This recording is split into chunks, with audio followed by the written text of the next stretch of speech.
انسان کی زندگی میں کچھ چیزیں ایسی ہوتی ہیں جن کے بغیر زندگی گزر نہیں سکتی۔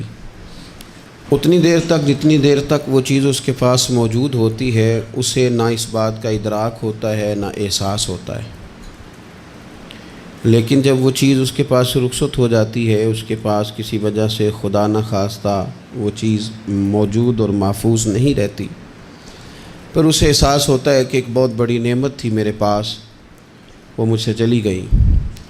ہماری زندگی کے اندر بہت ساری ایسی چیزیں ہیں کہ اگر وہ ہم سے رخصت ہو جائیں، خدا نہ کرے، تو پھر ہمیں بڑی شدت سے احساس ہوگا کہ یہ نعمت کتنی بڑی ہے۔ آپ قوس و قزح کے رنگ دیکھتے ہیں، دھوپ اور چھاؤں میں لوگوں کے چہروں کو ملاحظہ کرتے ہیں، آپ اپنے بچوں کو محبت کی نظر سے دیکھ کر دل کو ٹھنڈا کرتے ہیں، آپ اپنے ماں باپ کو محبت کی نظر سے دیکھ کر کامل حج کا ثواب حاصل کرتے ہیں، قرآن مجید کی زیارت کر کے آپ اپنے دل میں بہت سارا سرور محسوس کرتے ہیں، لیکن یہ ساری نعمتیں اتنی دیر تک آپ کے پاس ہیں جب تک آپ کے پاس آنکھ کی نعمت موجود ہے۔ اگر یہ رخصت ہو جاتی ہے نا، اگرچہ اتنی ساری نعمتوں میں یہ ایک نعمت ہے، لیکن آپ آنکھ نہیں ہے تو آپ کو تو اپنوں کا احساس بھی نہیں، آپ تو اپنوں کے چہرے بھی دیکھ نہیں پائے۔ کوئی بھی نعمت جو آپ کے پاس ہے، آپ کبھی محسوس کریں کہ اگر اس نعمت کا وجود ہمارے پاس نہ ہوتا تو ہماری کیفیت کیا ہوتی۔ یہ سانس ہے، ہم 2 دفعہ سانس کا استعمال کرتے ہیں، ایک دفعہ اندر جاتی ہے اور ایک دفعہ باہر آتی ہے۔ اگر اندر نہ جائے تو بھی مسئلہ ہے، چلی گئی ہے لوٹ کر باہر نہ آئے تو بھی بہت بڑی مشکل ہے۔ تو اس کا اندر اور باہر جانا یہ زندگی کا احساس ہے۔ اگر کبھی سانس اکھڑنے لگے اور آپ کے سینے میں آپ کی سانس اٹکنے لگے تو ایک بہت بڑی تشویش ہے، ایک بہت بڑی آکسیجن ہے، پوری طرح سے انسان کو قید کر دیا جاتا ہے، اور وہ کہتا ہے کہ میرا تو سارا وجود سلامت ہے، ہاتھ کام کر رہے ہیں، پیر کام کر رہے ہیں، آنکھیں کام کر رہی ہیں، زبان کام کر رہی ہے، سب کچھ ٹھیک ہے، صرف سانس اکھڑ گئی ہے۔ تو انسان محسوس کرتا ہے کہ یہ ساری چیزیں سلامت ہونے کے باوجود میرے کسی کام کی نہیں۔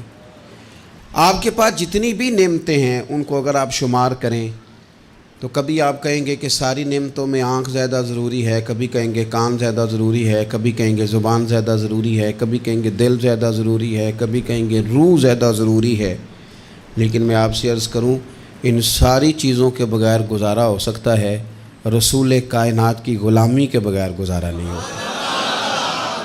کیوں؟ اس لیے کہ اگر حضور کی شفقت نہ ہو، نبی پاک علیہ السلام کی رحمت نہ ہو، وہ ابن القیم نے ایک جگہ پہ کہا تھا کہ یہ حضور نے ہمیں انسان بنایا ہے، یہ نبی پاک علیہ السلام نے انسانیت کے اسباق پڑھائے ہیں، اخلاقی رویے کیا ہوتے ہیں حضور نے بتلائے ہیں، اگر حضور کا کرم نہ ہوتا تو انسان ایک دوسرے کو کاٹ کے کھاتا۔ یہ حضور نے بتلایا ہے کہ تم نے کس طرح زندگی کو گزارنا ہے۔ محبوب کریم علیہ السلام کا وجود نور ایک ایسی چیز ہے کہ اگر وہ کائنات سے معاذ اللہ سائڈ پہ کر دیا جائے تو اس کائنات کا قائم رہنا کسی صورت بھی ممکن ہے ہی نہیں۔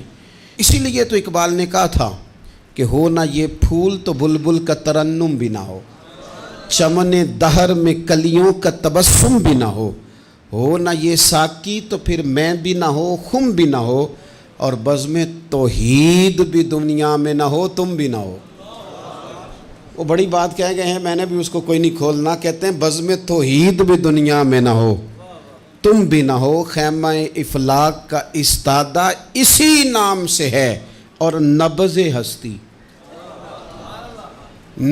ہستی تپش آمادہ اسی نام سے ہے۔ تو اقبال پھر ہمیں کرنا کیا ہے؟ کہنے لگے کرنا آپ کو یہ ہے کہ قوت عشق سے ہر پست کو بالا کر دے اور دہر میں اسم محمد سے اجالا کر دے، یہ کرنے کا کام ہے۔ اس رستے پہ آپ چل پڑیں میرے بھائی۔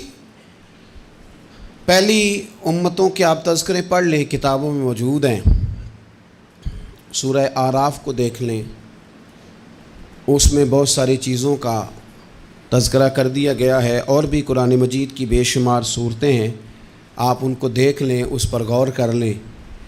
جب قومیں نہیں مانتی تھی، انکار کرتی تھیں، تو اللہ تبارک و تعالیٰ انہیں تباہ کر دیتا تھا۔ بات نہیں مانی، ختم ہو گئی۔ ایک مقصد ہے نا جس کے لیے کسی چیز کو بنایا گیا، تو مقصد تخلیق انسانیت کیا ہے کہ وما خلقت الجن والانس الا لیعبدون، جنوں اور انسانوں کو اللہ نے اپنی عبادت کے لیے پیدا کیا، اور ان کو جب عبادت کی دعوت دی گئی، جب انہیں پیغام دیا گیا اللہ تعالیٰ کی توحید کا، انہوں نے نہیں مانا، تو جس مقصد کے لیے بنایا تھا جب اس طرف ہی نہیں آئے۔ یہ پنکھا لگایا جاتا نا ہوا کے لیے، تو اگر پنکھا ہوا نہ دے تو اس کا کوئی چھت پہ کام ہے؟ اس کو اتار کے تو آپ سکریب والے کے پاس بھیج دیں گے، بھئی ختم ہو گئی بات۔ تو مقصد جو تھا نا اللہ کی عبادت تھی، تو جب قومیں اللہ کی عبادت کی طرف نہیں آئیں تو اللہ نے انہیں تباہ کر دیا اور صفحہ ہستی سے مٹا دیا۔ اللہ تعالیٰ کے پیارے محبوب علیہ السلام نے کفار مکہ کو، قریش کو، عالم عرب کو، عالم انسانیت کو دعوت دی، وداعیا الی اللہ باذنہ وسراجا منیرا۔ اس منصب پر فائز ہو کر حضور نے دعوت دی۔ جب انہوں نے دعوت کا انکار کیا، حضور نے انہیں عذاب سے ڈرایا، اللہ کے عذاب سے، چونکہ حضور نذیر ہیں۔ انہوں نے یہ کہا کہ اگر آپ کہتے ہیں نا کہ ہم پر عذاب آئے گا تو پھر آپ وہ عذاب لے آئیں، ہم پہ آئے۔ جب کوئی آدمی منہ سے تباہی مانگے، جب کوئی شخص اپنے منہ سے یہ کہے کہ کر لیں جو ہوتا ہے معاذ اللہ، تو اگر تو سامنے والا کمزور ہو تو شاید وہ کچھ نہ کر سکے، لیکن یاد رکھنا کئی دفعہ کمزور ہوتا ہے تو کچھ نہیں کرتا، تو کئی دفعہ مہربان بڑا ہوتا ہے، رحمان اور رحیم کئی دفعہ کرم نوازی کرتا ہے۔ جب انہوں نے کہا نا کہ لائیں وہ عذاب ہے محبوب جس کا آپ وعدہ کرتے ہیں، تو اللہ نے کیا فرمایا؟ فرمایا وما کان اللہ لیعذبہم وانت فیہم۔ محبوب رب کی یہ شان ہی نہیں کہ انہیں عذاب دے، کیوں؟ اس لیے کہ آپ ان کے درمیان موجود ہیں۔ اے محبوب علیہ السلام، اللہ کی یہ شان نہیں کہ انہیں عذاب دے اس حال میں کہ آپ ان کے درمیان موجود ہیں۔ آپ میری بات کو سمجھیں گے، غور کریں گے کہ کافروں کے درمیان اگر حضور موجود ہوں تو عذاب نہیں آتا، تو قیامت میں جب حضور مومنوں کے بیچ موجود ہوں گے، مجھے کہہ لینے دو نا کہ اساں جہاں گناہیاں دا جدوں اعمال نامہ پھرول ہوئے، پھر ذرے ذرے نے سامنے آ جانا ہے، جو جو منہ تھی بولیا بول ہوئے، اساں بھی کول حضور دے بیٹھ رہنا ہے، لکھ عمل ترکڑی تول ہوئے، او دے کولوں بھی رب نے حساب لینا ہے جیڑا بیٹھا ہی محمد دے کول ہو صلی اللہ تعالی علیہ وسلم، او دے کولوں بھی رب نے حساب لینا ہے جیڑا بیٹھا ہی محمد دے کول ہوئے، جس کو کہتے ہیں قیامت حشر، جس کا نام ہے، جس کو کہتے ہیں قیامت حشر، جس کا نام ہے۔ تیرے دیوانوں کے لیے وہ دن تو جشن عام ہے، زیارت ہوگی نا حضور کی، تیرے دیوانوں کے لیے وہ دن تو جشن۔ اور ایک شاعر نے اور بات کھول دی، کہنے لگا ہر نظر کانپ اٹھے گی محشر کے دن، خوف سے ہر کلیجہ دہل جائے گا۔ اچھا جی پھر کیا ہوگا؟ ہر نظر کانپ اٹھے گی محشر کے دن، آنکھیں پھڑ پھڑائیں گی، کانپیں گی اور کلیجے پھٹیں گے۔ منظر ہی ایسا ہوگا، انسان اپنے پسینے میں ڈبکیاں کھا رہا ہے، حساب کا وقت آ گیا ہے اور سورج سوا نیزے پہ ہے، زمین دہک رہی ہے، تو کہنے لگے ہر نظر کانپ اٹھے گی محشر کے دن، خوف سے ہر کلیجہ دہل جائے گا، پھر اوڑھ کر کالی کملی وہ آ جائیں گے، پھر اوڑھ کر کالی کملی وہ آ جائیں گے، پھر اوڑھ کر کالی کملی وہ آ جائیں گے، ہر نظر کانپ اٹھے گی محشر کے دن، خوف سے ہر کلیجہ دہل جائے گا، پھر اوڑھ کر کالی کملی وہ آ جائیں گے، سارے محشر کا نقشہ بدل جائے گا۔ میرے عزیز، حضور کے بغیر گزارا، نبی کریم کے بغیر کوئی چارہ، ہمارا کوئی سہارا ہی نہیں حضور کے بغیر، ہم کدھر جائیں سوائے محبوب کے۔ اس لیے نا صحابہ اس بات پر مطلع ہو گئے تھے، وہ نا بڑی بڑی دھیمی دھیمی باتیں پوچھتے رہتے تھے، اطلاع مل گئی تھی نا کہ اصل کرنا کیا ہے، تو جو رازدار لوگ ہوتے ہیں نا وہ پھر دھیمے دھیمے راز کی باتیں کرتے ہیں، حضرت انس بن مالک حضور کے خادم تھے، اماں نے دے دیا تھا حضور کی بارگاہ میں، کہتے ہیں میں 10 سال مدینے میں حضور کی نوکری کرتا رہا، تو قریب سے دیکھا تھا نا سارا کچھ، بہت ساری احادیث ان سے مروی ہیں، بڑی چیزوں کو دیکھا تھا، تو ہم سیانے ہو گئے، باتیں سمجھ گئے، قریب رہنے والے لوگ تو قربان پچھانن والے ہیں، تو گل جان گئے گل کھول دے نہیں، تو قریب پہنچ گئے تھے نا، تو سمجھ آ گئی تھی بات کی۔ تو ترمذی میں موجود ہے، ایک دن حضور سے پوچھتے ہیں یا رسول اللہ قیامت والے دن آپ کو کہاں تلاش کروں؟ یعنی حضور علیہ السلام سے پوچھتے ہیں حضور میں نا قیامت والے دن، بھئی بات تو یہ نا کہ اعمال ٹھیک کیا جائے، معاملات پر توجہ دی جائے، عبادات کا خیال کیا جائے، جو ہمارے ذمے ڈیوٹیاں ہیں وہ پوری کی جائیں، تو وہ کہتے ہیں حضور وہ قیامت والے دن کہاں تلاش کروں؟ تو حضور نے بھی نہیں فرمایا کہ تو اعمال ٹھیک کر، مجھے ڈھونڈنے کی کیا ضرورت ہے، کہاں ڈھونڈوں؟ تو حضور فرمانے لگے مسکرا کے فرمانے لگے، چونکہ قربان پچھانن والے ہیں، تو اے گل جان گئے گل کھول دے نہیں۔ حضور علیہ السلام سے کہا یا رسول اللہ میں نہ قیامت والے دن کہاں تلاش کروں؟ تو حضور فرمانے لگے حوض کوثر پہ۔ یا رسول اللہ وہاں کیا ہوگا؟ تو فرمایا امت پیاسی آئے گی تو میں جام بھر بھر کے پلاؤں گا، میں جام بھر بھر کے پلاؤں گا، ایسا کہ تیری خیر تیرے میں کدے کی خیر، ایسی پلا کہ جس کا نشہ عمر بھر رہے۔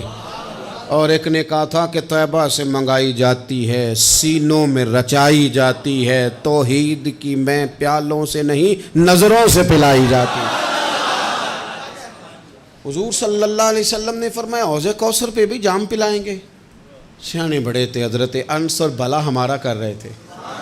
یہ حضور سے پوچھ کے نا تو ہمیں ایڈریس بتا رہے ہیں، کیونکہ حدیث روایت کر دی نا تو ہمیں ایڈریس سمجھا دیے، پتے بتا دیے کہاں پہنچنا ہے، ساری جگہ سمجھا دی۔ چلیں جدید دور آ گیا ہے، انہوں نے لوکیشن بتا دی، کہاں کر کے نا کس جگہ جا کے سٹاپ کرنا ہے کام۔ یا رسول اللہ وہاں ملاقات نہ ہوئی تو حضور نے فرمایا پھر پل صراط پہ آنا۔ یا رسول اللہ وہاں کیا ہوگا؟ فرمایا امت گزر رہی ہوگی اور میں دعائیں مانگ رہا ہوں گا، رب سلم امتی رب سلم امتی، یا اللہ میری امت کو سلامتی سے گزار دے، تو وہاں آ جانا، میں دعائیں وہاں مل جاؤں گا، قربان جائیں۔ فاضل بریلوی بول پڑے، کہنے لگے خدا کی رضا چاہتے ہیں دو عالم، خدا چاہتا ہے رضائے محمد، اجابت کا جوڑا عنایت کا سہرا، دلہن بن کے نکلی دعائے محمد، اجابت نے جھک کر گلے سے لگایا بڑی ناز سے جب دعائے محمد، رضا اب پل سے وجد کرتے گزریے کہ ہے رب سلم دعائے محمد صلی اللہ علیہ وسلم۔ تو عرض کی یا رسول اللہ وہاں ملاقات نہ ہوئی تو؟ میں نے کہا وہ ہمیں لوکیشن سمجھا رہے تھے، انہیں تو پتہ تھا پہلے ہی، ایک قربان پچھانن والے ہیں، تو ایک گل جان گئے گل کھول دے نہیں، تو وہاں نہ ملاقات ہوئی تو حضور نے فرمایا پھر میزان عمل پہ آنا۔ یا رسول اللہ وہاں کیا ہوگا؟ فرمایا امت کے عمل تول رہے ہوں گے اور میں ان کے لیے دعائیں کر رہا ہوں گا۔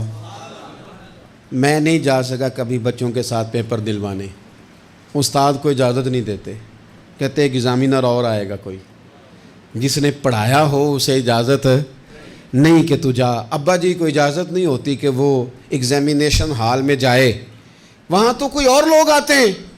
یہ بھی عجیب سبق ہے نا کائنات کا کہ سارے تعلیم و تربیت کے اسباق بھی حضور پڑھائیں، رنگ بھی سارا حضور ہی بتائیں، اور قبر کے سوالات بھی سارے ہمیں حضور بتا دیں، اور جب پیپر ہونے لگے تو سرانے بھی کھڑے ہو جائیں، تو پھر کہہ لینا ایک دفعہ پھر کہ وہ دے کولوں کی رب نے حساب لینا، جیڑا بیٹھا ہی محمد دے کول، وہ دے کولوں کی رب نے حساب لینا۔ میرے عزیز ہمارا گزارا نہیں حضور کے بغیر۔ لوگ اصل میں نا ہمارا مسئلہ نہیں سمجھتے، ہمارا مسئلہ کچھ اور ہے۔ لوگ ہمیں نا بلا وجہ پریشان کرتے ہیں، کبھی جھنڈے سے، کبھی ڈنڈے سے، کبھی جھنڈی سے، کبھی کسی شے سے، کبھی کسی شے سے، کبھی کہتے ہیں وہ نعت اونچی پڑھ لی، کبھی کہتے ہیں سلام اونچا پڑھ لیا، کبھی کہتے ہیں وہ جھنڈیاں لگا دیں۔ میں نے کہا آپ کی بات بھی ٹھیک ہے پر ہمارا مسئلہ تو سمجھو نا، ہمارا گزارا نہیں نا بھائی۔ جو کسے دا عاشق ہووے او گل اسے دی، 100 مکر بہانے کر کے میں پوچھے میاں صاحب نو مزار تے جا کے کہ مکر کرنے ٹھیک نے؟ تساں کہنا مکر کردا ہے تے حضور ٹھیک نے؟ تے مینوں لگدا ہے کہ پولا جان دے سے پے کہ سونا راضی کرنا ہوئے تے موڑ ٹھیک نے۔ حضور نے ایک دن کہا تھا، حضرت ابو سعید خدری نے کہا یا رسول اللہ آپ قرآن پاک کی تلاوت کر رہے تھے، قرآن پاک بڑا سونا پڑھتے تھے نا، تو نبی کریم نے سن لیا، اب کیا کریں دلیل دیں گے تو بات مضبوط ہو جائے گی۔ حضور نے سن لیا تو بعد میں فرمایا ابو سعید تو بڑا سونا قرآن پڑھتا ہے، رب کے علاوہ کسی کو دکھا کے عبادت کرنی جائز ہے؟ حضرت ابو سعید خدری کہنے لگے سن رہے ہیں مجھے پتہ نہیں تھا آپ سن رہے ہیں، ورنہ میں نے تو اور بنا کے پڑھنا تھا۔ اب تو مان جاؤ نا، جو کسے دا عاشق ہوے گل اسے دی کرد ہے، 100 مکر بہانے کر کے 100 مکر بہانے کر کے او دے ہی مرنے مرد ہے۔ میرے عزیز ہماری مجبوری ہے، لوگ اس بات کو سمجھتے نہیں، ہماری مجبوری ہے، حضور کا میلاد ضروری ہے، لوگ سمجھتے نہیں بات کو، اس لیے بلا وجہ رٹا ڈال کے بیٹھتے ہیں۔ بھئی ہم نے تو کوئی رٹا ڈالنا نہیں، نہ سیاست کا، نہ دولت کا، نہ اقتدار کا، نہ کسی اور چیز کا۔ سیاست دے جھگڑے اساں چھوڑ دیتے، یہ تے محبت دا جھگڑا ہے، یہ چھڑا کوئی نہیں سکتا۔ تو میرے عزیز ہمارا حضور کے بغیر گزارا، اور نبی پاک علیہ السلام کے بارے میں رب فرماتا ہے وَلَسَوْفَ يُعْطِيكَ رَبُّكَ فَتَرْضَىٰ، محبوب میں آپ کو اتنا دوں گا کہ آپ اپنے رب سے راضی ہو جائیں گے۔ کیا کروں میں اب، یہ آیت اتنی شاندار ہے۔ حضرت امام زین العابدین رضی اللہ تعالیٰ عنہ سے کسی بندے نے کہا قرآن پاک میں سب سے زیادہ امید والی آیت کون سی ہے؟ اس کا خیال تھا لا تقنطوا من رحمت اللہ کہیں گے، اللہ کی رحمت سے نا امید نہ ہونا۔ اس نے کہا حضور سب سے امید والی آیت بتائیں، وہ کہتا میرے ذہن میں تھا کہ یہ والی آیت پڑھیں گے۔ تو امام زین العابدین رضی اللہ تعالیٰ عنہ فرمانے لگے سب سے امید والی آیت ہے وَلَسَوْفَ يُعْطِيكَ رَبُّكَ فَتَرْضَىٰ، رب کہتا ہے محبوب اتنا دوں گا کہ آپ اپنے رب سے راضی ہو جائیں گے۔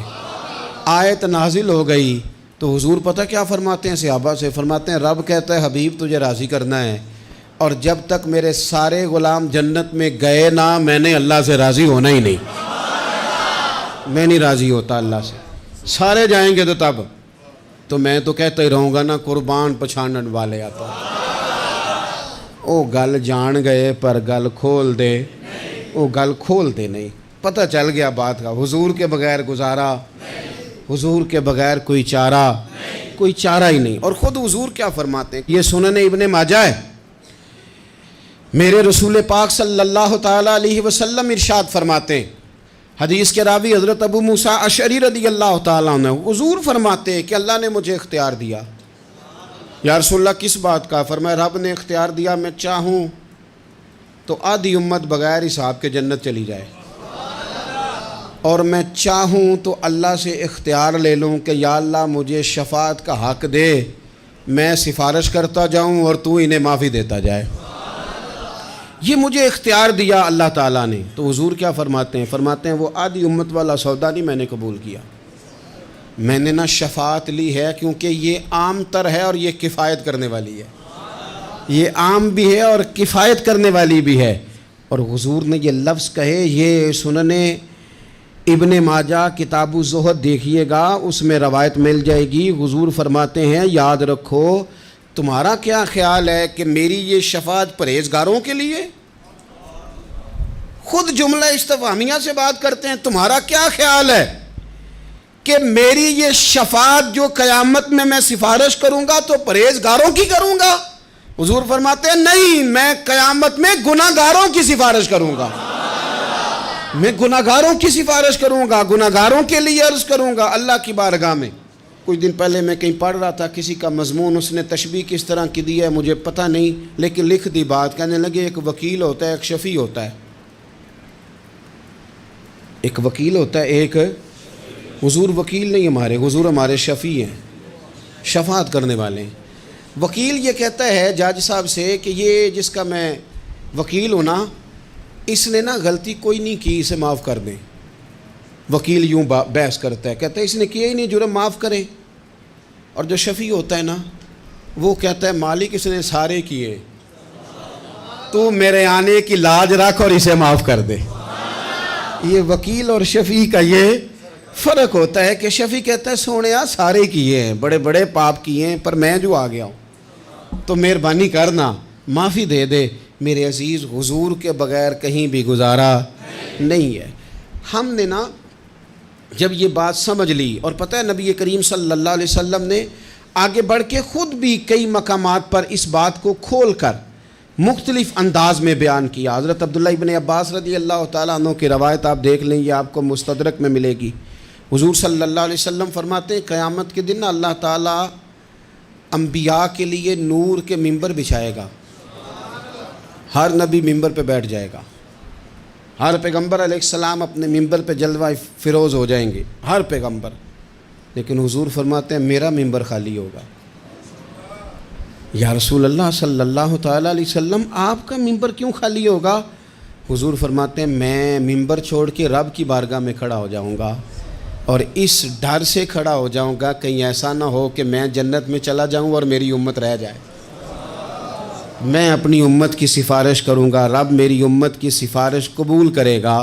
فرماتے ہیں میں اتنی سفارش کروں گا، اتنی سفارش کروں گا کہ جہنم کا دروغہ مجھ سے کہے گا کہ محبوب کمال ہو گئی، آپ نے تو اپنا کوئی غلام دوزخ میں رہنے نہیں دیا، سارے آپ نے نکال دیے۔ کسی شاعر نے بڑی خوب بات کی تھی، اس نے کہا تھا کہ یاد رکھو قیامت کا جو دن ہے نا، یہ قیامت کا دن دراصل ہمارا وقت ہوگا خاص، جب ہم نبی پاک صلی اللہ علیہ وسلم کی بارگاہ میں جائیں گے تو ہمیں سمجھ آ جائے گی کہ دنیا میں ہم نے کئی دوستیاں لگائی تھیں پر جھوٹی لگا بیٹھے، ایک دوستی سچی ہے جو مدینے والے کی ہے۔ وہ کہتے ہیں محمد بوٹیا جھوٹا ہی جاگ سارا، اے سچیاں مدینے والے دیاں یاریاں، سچیاں مدینے والے دیاں۔ تو نبی پاک صلی اللہ علیہ وسلم کے بغیر نہ دنیا میں گزارا ہے، نہ قبر میں گزارا ہے، نہ آخرت میں گزارا ہے۔ اب ایک سبق ہے، وہ سبق بھی آپ نے ضرور یاد کرنا ہے۔ جس شخصیت کے بغیر ہمارا گزارا نہیں، نہ قبر میں، نہ حشر میں، نہ پل صراط پہ، نہ میزان عمل میں، نہ حوض کوثر پہ، تو ہمارا ان کے بغیر دنیا داری میں گزارا کیسے ہو جاتا ہے؟ ہمارا تجارت بھی حضور سے سیکھیں، گھرداری بھی حضور سے سیکھیں، شادی بیاہ کے طریقے بھی حضور سے سیکھیں۔ جب گزارا نہیں حضور کے بغیر تو پھر زندگی کے سارے سلیقے حضور سے سیکھیں، پھر ادھر ادھر جانے کی ضرورت ہے۔ حضور کی سیرت کو پڑھیں، سوانے کو پڑھیں، حیات مبارکہ کا مطالعہ کریں۔ یہ جو ہم میلاد کا جلوس لے کے نکلتے ہیں نا، جب ہم نے نا بہت ساری چیزوں کو سطحی سا سمجھ لیتے ہیں معاذ اللہ بعض اوقات۔ یہ جب ہم میدان میں نکلتے ہیں نا، میلاد کے جلوس میں حضور کے نام کا نعرہ لگاتے ہیں، تو ہم نا للکارتے ہیں اس نظام کو جو نظام حضور سے پہلے تھا۔ امیر غریب کی تقسیم تھی، ذات برادری کی تقسیم تھی، چھوٹے بڑے کی تقسیم تھی، گورے کالے کی تقسیم تھی۔ ہم جب میدان میں نکل کے نعرہ لگاتے ہیں تو ہم اس نظام کو للکارتے ہیں، ہم کہتے ہیں وہ نظام نہیں چلے گا، اب حضور کا میلاد ہو گیا ہے۔ اب نظام وہ ہے کہ جس پلیٹ میں ابو بکر صدیق کھانا کھائیں گے اسی میں بلال حبشی بھی کھائیں گے۔ اب نظام وہ ہے کہ اگر غریب آدمی جرم کرے گا تو سزا ملے گی، تو اگر گورنر کا بیٹا جرم کرے گا تو سزا اسے بھی ملے گی۔ اب حضور کا نظام آ گیا، ہم اس نظام کی طرف بڑھتے ہیں۔ اپنے آپ کو حضور کے قدموں کی طرف مائل کریں۔ میلاد صرف 1 سے 12 ربیع الاول تک نہیں، میلاد سارا سال ہے، ذکر میلاد سارا سال ہے، میلاد کی محافل سارا، اور میلاد صرف مسجد میں نہیں، گھر میں بھی ذکر میلاد، دکان میں بھی ذکر میلاد۔ ذکر میلاد سے مراد حضور کی تعریفیں، نبی پاک کی شانیں، حضور کی باتیں، آ میرے دل آمنہ کے لال کی باتیں کریں، چہرہ والشمس کے اجلال کی باتیں کریں، اپنی طبیعتیں حضور کے ساتھ لگائیں، اپنے آپ کو حضور کے قدموں سے وابستہ کریں اور عشق کریں نبی پاک سے۔